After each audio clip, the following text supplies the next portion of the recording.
Fason Radyo. Merhaba değerli dinleyicilerimiz.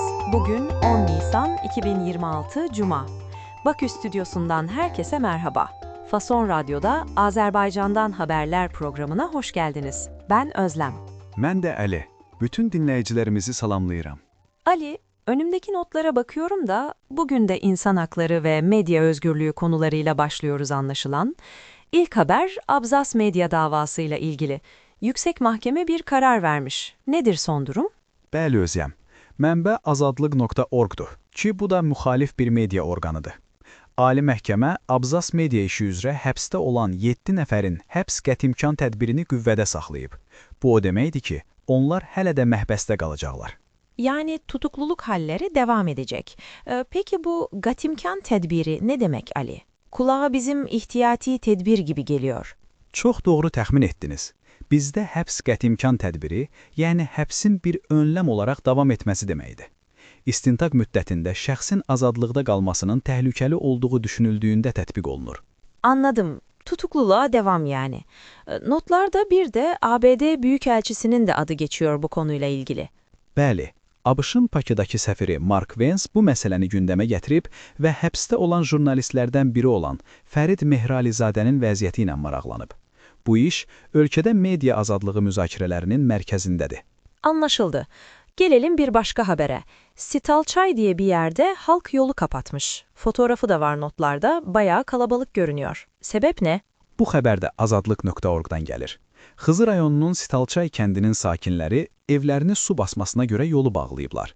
Yerli məmurların biganəliyindən şikayətçidirlər. Deyirlər ki, dəfələrlə müraciət etsələr də heç bir tədbir görülməyib.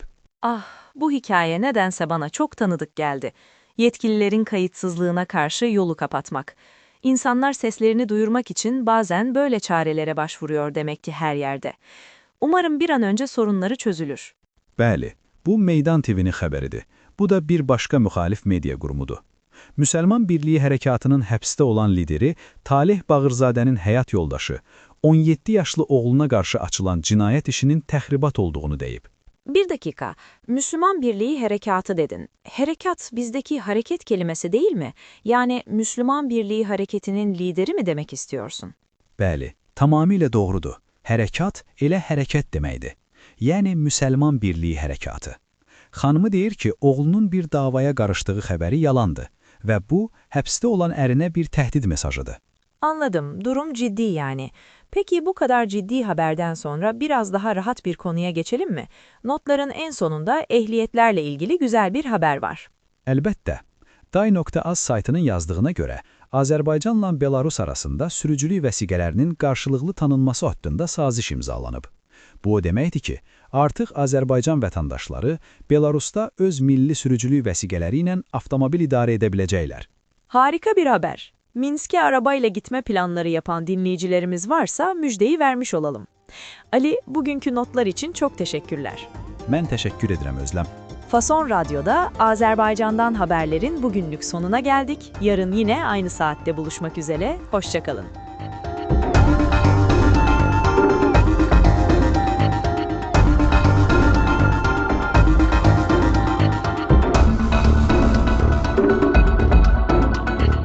Fason Radyo.